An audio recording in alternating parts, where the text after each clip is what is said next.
And welcome to how to make a falling car. This is a more advanced tutorial where I'm going to go into depth on everything that I'm doing. So I realize this video is not going to be for everybody, but I literally want to show you step by step all the work that goes into creating a short effect that's only like 2 seconds long.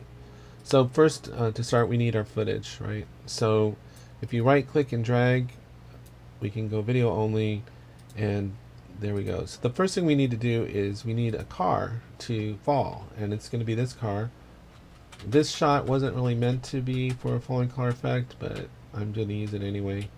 So I'm just using the control wheels, the control keys, to come to where the car stops, because that's what I need. And then I'm just going to trim this down. And now, unfortunately, when I was shooting this, I was handheld, and the camera I started moving the camera a little bit, so it started shaking. And obviously we don't want that, so I saw the shake start right there, so I'm going to trim that part out. So we would add camera shake if we wanted to, but for here, camera shake is a bad thing that's going to ruin the effect. So the first thing we need to do is mask out this car, and rather than skip through this section, I want to walk you through how I mask so that you can get better at it. So here we go. So what we do is we drag the cursor to the first position, make sure sync cursor is selected, and then we hit mask. And then we get to our anchor creation tool, and now we're just I'm going to scroll in so I can see more, and I'll try to go as fast as I can without being sloppy.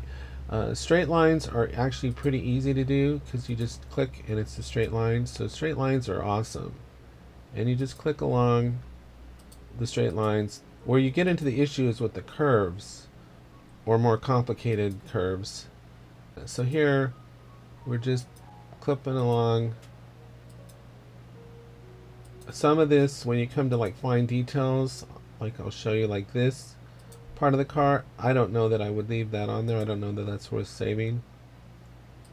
So here's where a problem's going to arise later, and I'm going to show you. Now, like these things on the bottom, I don't think those are worth keeping, so I'm just going to mask those out. And then here under the wheel gets a little messy because I can see the other wheel on the other side. But here's where the biggest problem is going to be, is this flat part right here. I should have got the whole wheel in the frame, and I only got part. Now the main thing is this is a total connected dots thing, and you want to get, when you kick there, then your mask is created. If you don't see it darken like that, then you didn't check this box. If I uncheck that, see, that controls the actual mask. So now I would call that like my first rough pass. So I'm going to zoom in a little closer now, and if I click the normal edit tool, not that one, but this one, click it again. I want to deselect that. If I click and drag, I can see that little hand and get in a little bit closer here, and make it as big as possible. Then I go back and click the anchor creation tool, and I click anywhere on the line, and if you hit control, you can move the curves themselves. So, and if you go out here to these handles, if you see that upside down V, then now I have mixed feelings about this part because I can see some reflection and it's green, which seems out of place. So it might be better just to mask that out, because it could be it doesn't really match with anything. So I'm kind of have mixed feelings about how much of that to keep in. Now you notice if you come to the end of the handle here, if it's upside down V, that means you can click and drag just this side of the handle, and that particular control gives you really good control over a wide range. So rather than having clicked all the way around here, I just have to pull that handle, and I've got it.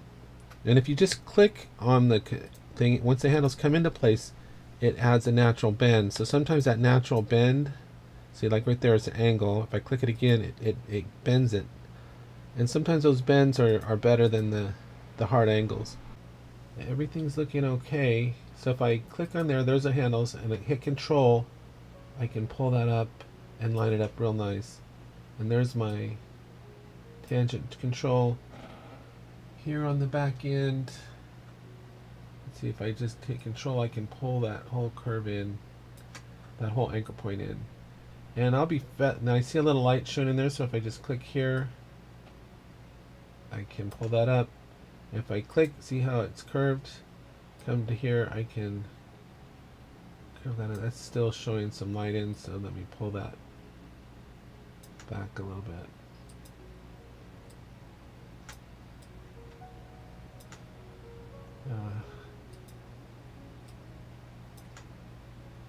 There we go.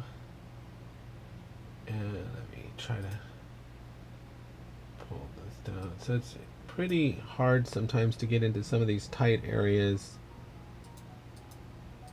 So you just got to do the best you can. And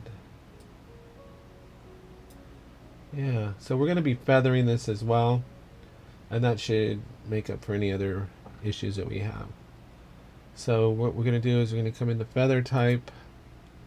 I'm just going to say both. But we're going to make this a really low value, like 0.2. Enter. Here, if we look at our monitor, we can see a rough outline of it. So I think it looks pretty good, except for that there's a little white there, but I think that's coming from a reflection.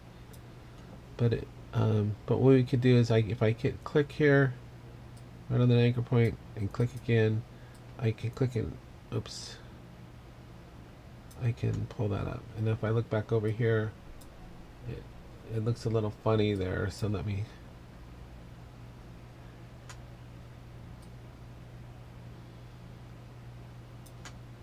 there, how's that? Is that better? Yeah. And so the only problem that we're going to have with this is the wheels are flat, so I shouldn't have shot it with that curve there, but it's going to be good enough for now because we're going to blur a lot of this stuff. So that is done.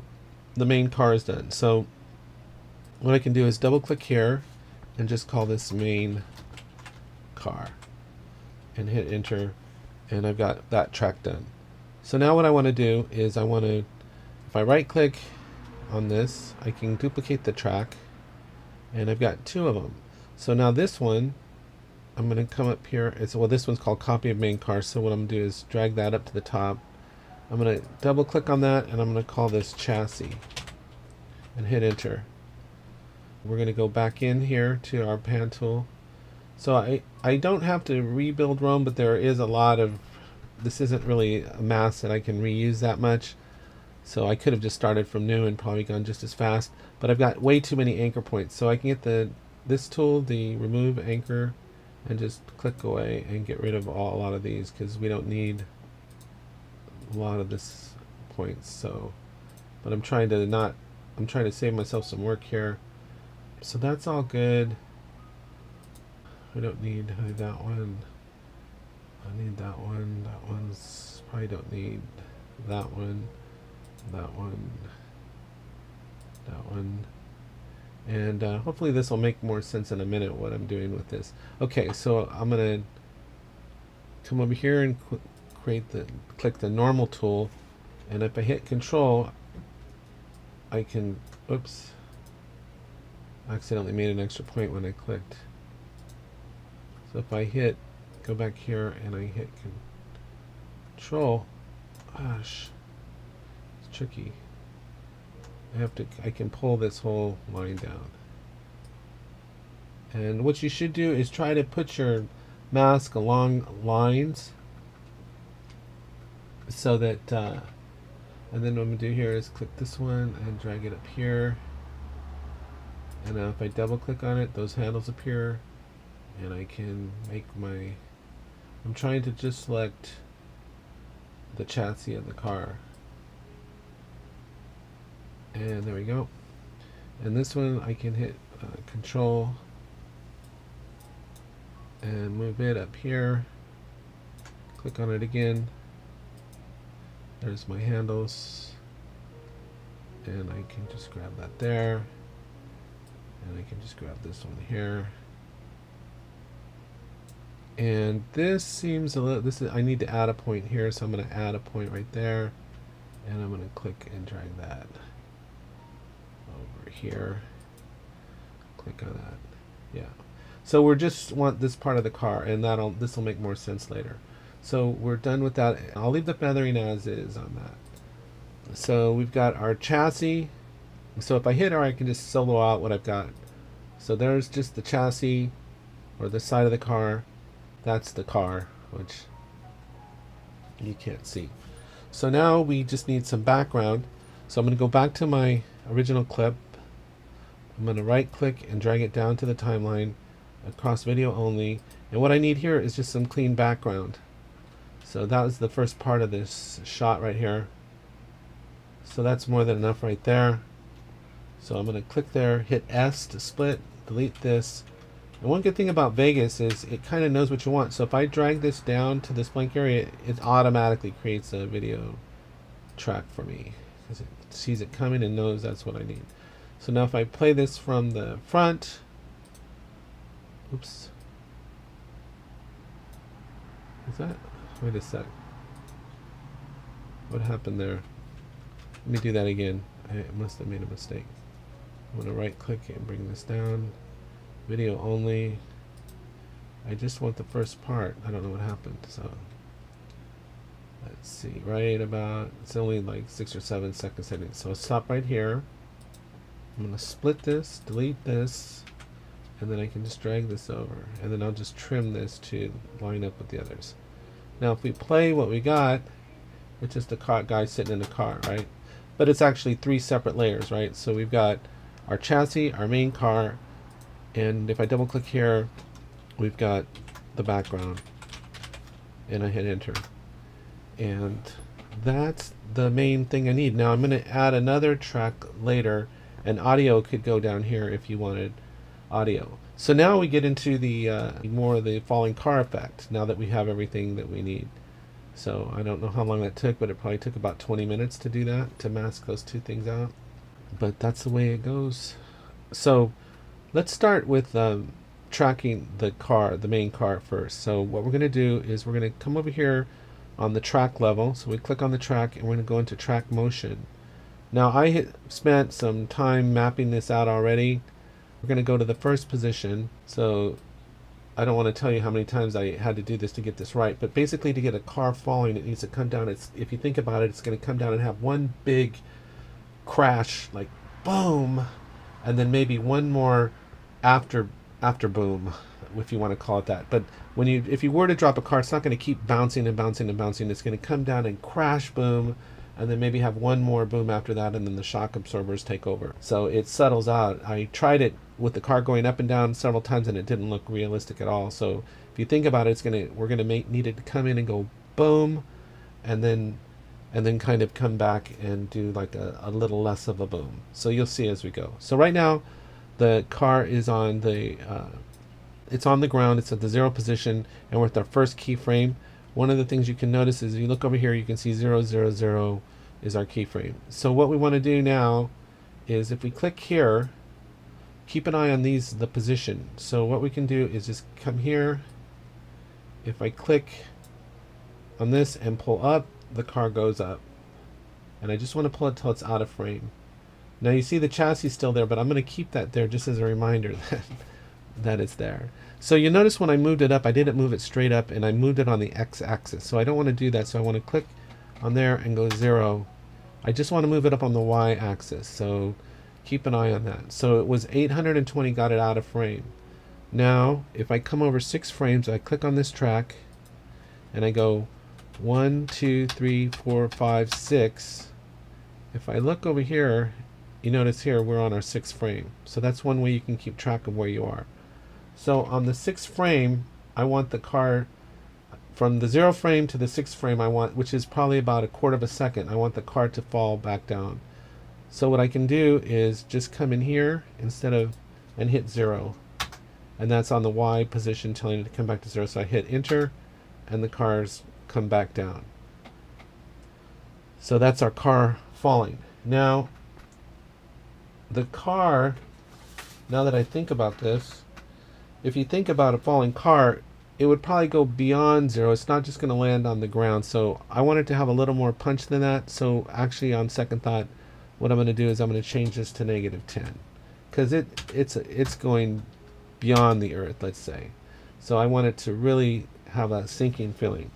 Now if I move to the 8th frame, and we'll come here so you can see everything, I click on the arrow key twice. Click down here first. 1, 2. I'm on the 8th frame. Now you think of it, the car's crashed to Earth and now it's bouncing back up. So now we're going to change this on the 8th frame to 10 on the Y and see the car go up. Now we'll go to the 11th frame, so we'll click 3 frames away. We click back on here to activate it. 1, 2, 3, and we're on the 11th frame, and we're going to click here, and we're going to set this to -3. So the car's come down, it's gone back up, and now it's going back down again, but of course it's not going as far as it did the first time. So now the car is coming back down. Now we're going to click here, we're going to go 2 more frames to the 13th frame, and we're going to go up, so we'll put like that a 2, and now we're losing inertia, so we're going to click here again, 2 frames, 1, 2, and this is our 13th frame, is it our 15th frame, I'm sorry, and we're going to make this 0. So if we go back and look at this now, what you'll see is you should see the motion of it. So the car comes down, boom, up, back down, back up a little bit, and then down. So it's real subtle. So that's how I believe a car would fall. Boom, one big boom. And we're going to accentuate that boom with this chassis. So right now it doesn't look like much of a boom, but that's what this chassis effect is for. So right now it's out of frame, the car's out of frame. Now, of course, with falling objects, they're going... Now, you notice also when I created those tracking, those keyframes for the motion tracking, it created the keyframes right here. So these are really helpful to have to help you get to your location, and it kind of shows you what frames you're at too. Position 0, 8. So we basically just have 6, 8, 11, 13, and 15 as our keyframes. So what we're going to do now is we're going to add a little bit of Gaussian blur to this, because of course when things fall they're going to have a blur. So we can go into the track level here,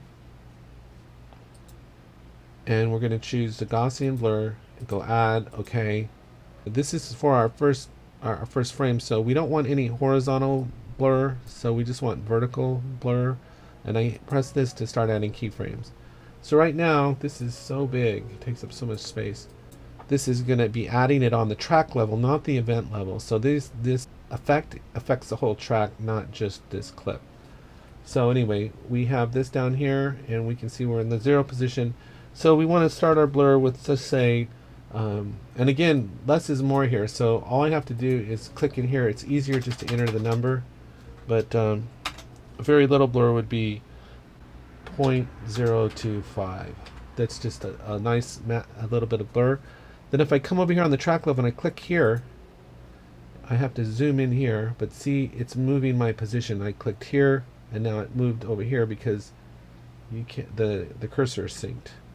So now I know I'm on my 6th frame, and now you figure as things are settling down, the blur should get less, not more, right? So for on the 6th frame, we're going to change the blur to 1.50. Go enter, and it automatically creates a keyframe.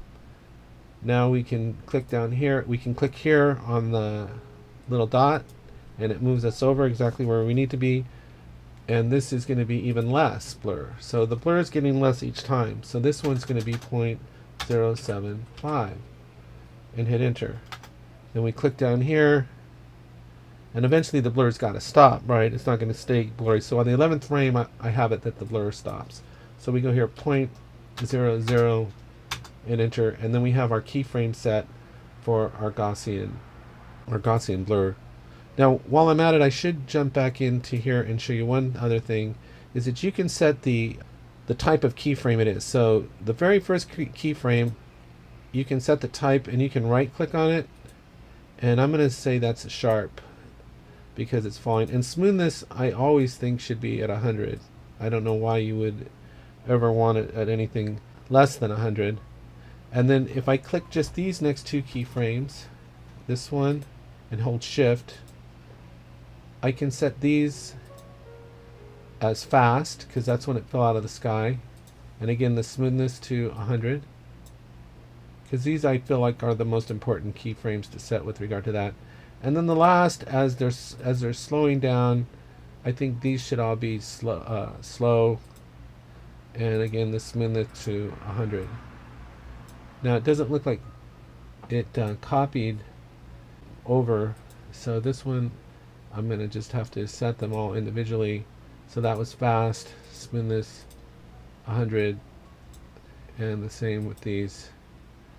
So we're gonna set this to smoothness to 100, and I can right click on it and make it slow, right click, slow, and smoothness 100. And you can do this for all your other keyframes if you see that it's making a difference or not making a difference, but it's just something that you can do to affect the smoothness of the transition. So now there's one other thing that an effect on here that I rarely see added, and if we move to the front position here, if we come in here, now you just think about this for a second. This is a falling car, and it's just a two-dimensional object.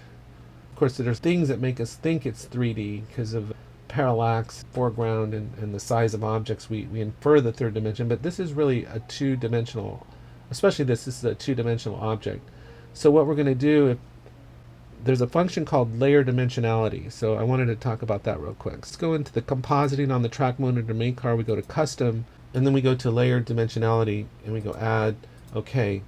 And what this does is this can give the sense of a third dimension. So what we do is right now it's set to none, and we're going to set it to drop. We're not going to overdo it, but you see how it created a drop shadow, which looks kind of ridiculous around it. But if we back off these settings, like really back off of them, we can, especially height, like make height, let's say make height point. If I come in here, I can set height to, like, backspace here, 0.01, really back off of it. And then the blur, if you hit control on the slider, it gives you more fine control. But what we want is, we want to just decrease that opacity to, so what it does, in my view, what this does, it just helps give a touch of the third dimension with a shadow effect. Now you can play around with these. Maybe you think these settings should be higher. If they're too high, then I think they don't start looking right. So, but you can add just a touch of the third dimension of a shadow with them. And so I say add it. And what we can do is we can animate this whole effect. So once the settings are set, so once the car's falling, it has a bit of a drop shadow, but then once it hits the ground, which is going to be on the 6th frame, it shouldn't be there anymore. So if we come in here, if we zoom in on the 6th frame here, we can go add a keyframe and just changes to none. So then the drop effect is turned off.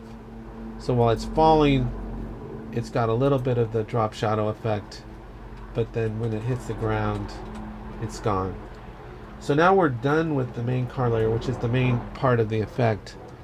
Now what we're going to do is we're going to go into the chassis, and here we're going to do similar to what we did on, so we're going to click here, and we're going to, this is our track motion here.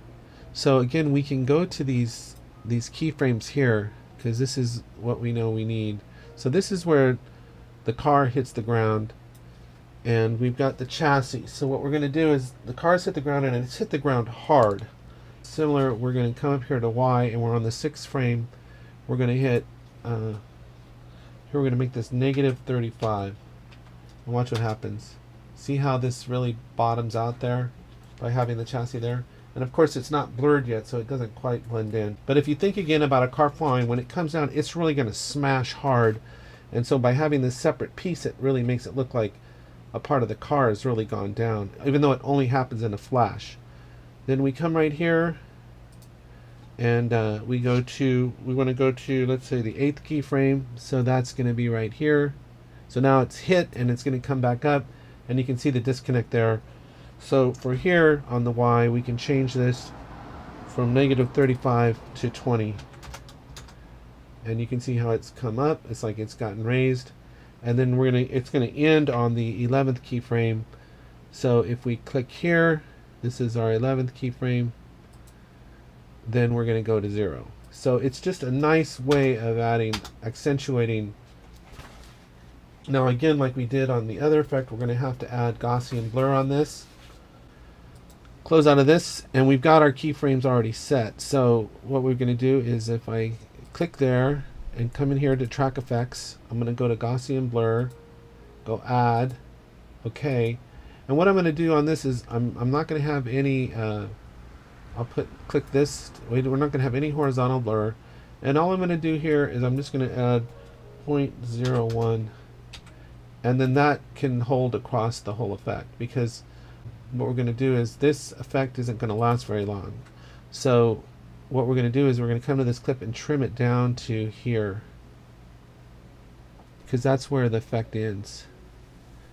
Once the car's had its big bump, we don't need this clip anymore, so it all just ends right there. So let's look back and see what we've got so far. That shouldn't be there. Oh, I guess I gotta get it out of the. Actually, what I could do is just trim this down to the first clip. So watch this. Let me zoom in a little bit here, so I'm at one more frame.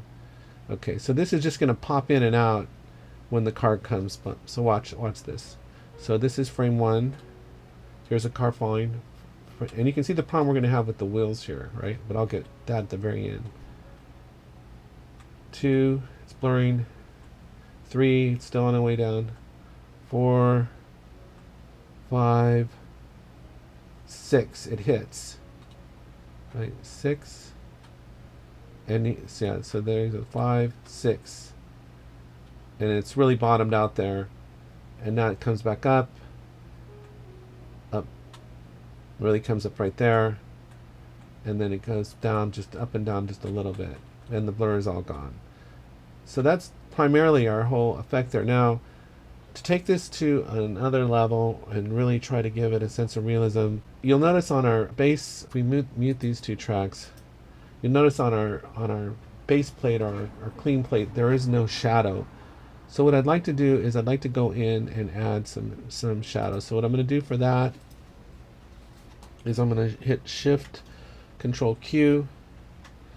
What we're going to do here is we're going to bake in a shadow.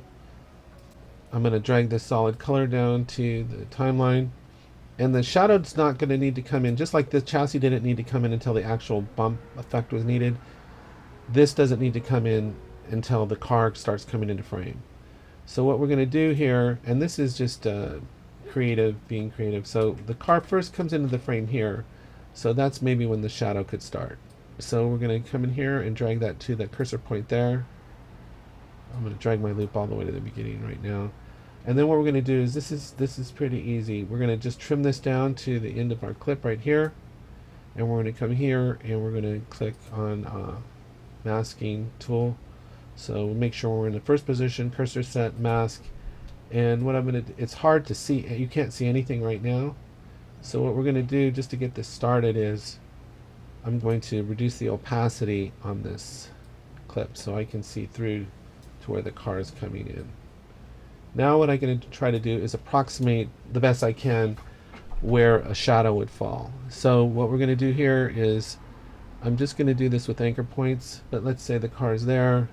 If I click here, here, here, I'm just assuming, like, let's say the lights, oh, I fell short.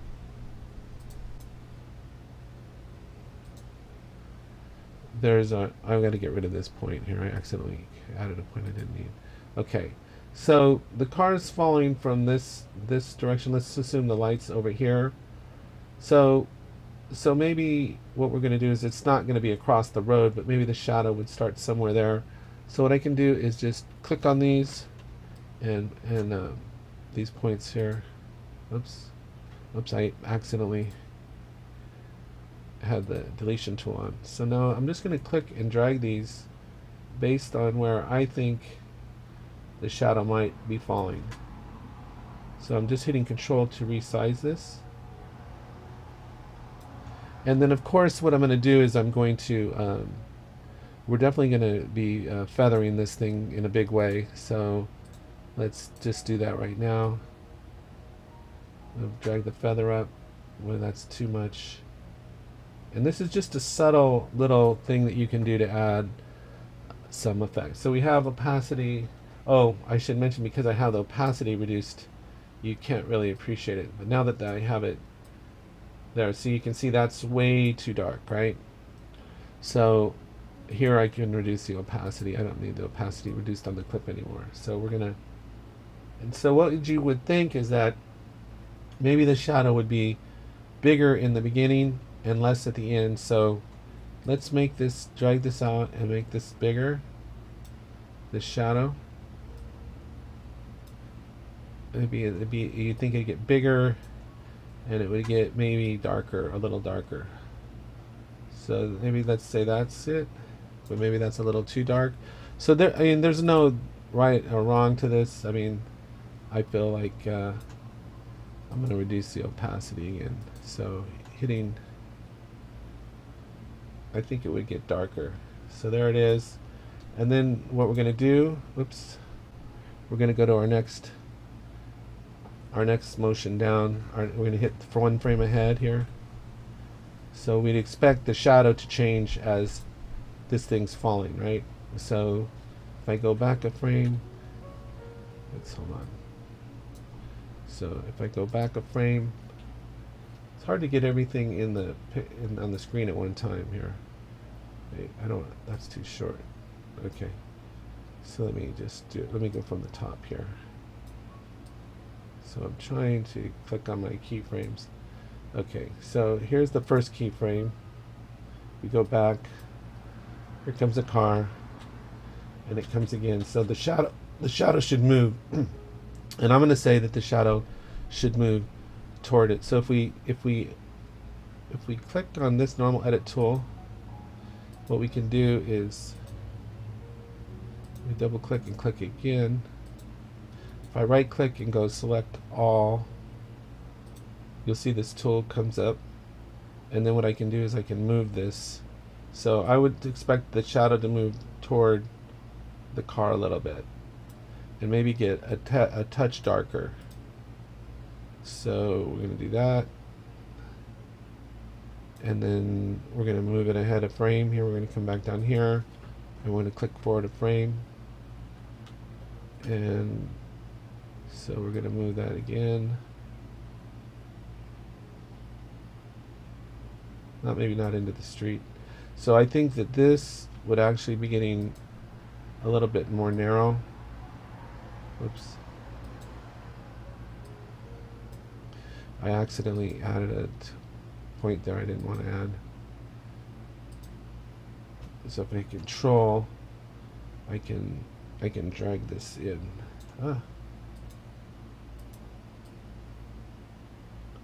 So we just want to show like things are changing as the car is falling each time. So this is a little bit of a process, and maybe it would have gotten a little longer too, more to match. So maybe it's getting a little more narrow and wider. So we're gonna, once we're done there, we'll click here and we'll go one more down, and maybe we're gonna lengthen this up a little bit, maybe not that far, and maybe I can add a little bit, let's see, less feather, a little less feathering as the car is becoming more defined as it gets closer. So you could just play around with this to get it to where it makes sense to you for where the shadow should fall or how it should fall. And now it's down on the ground. So here, for the last frame, I think what I do is just really pull that in like that. And it can just stay there. So now if we go back and watch this from the beginning, here we go. The car's falling, shadow, shadow, shadow, shadow, shadow. There. And believe it or not, that's it. So now we keep going here. And there's our bumps. And then the blur should stop. And that's with no blur. And that's pretty much it. So now what I'm going to do is I'm going to render this out as an AVC file. And then I'm going to show you one little thing extra I did that's kind of bothering me with this. So we'll go into render. And we'll come down here to render as Sony AVC. Click, and we'll just call this car final. Now I'm going to call this pre-render because I'll show you what I'm going to do, and I don't want to. So this should render it out as a nice high quality, and again, make sure my loop region is selected, and this should render out really fast. And then I'll be back in just a minute once this is done.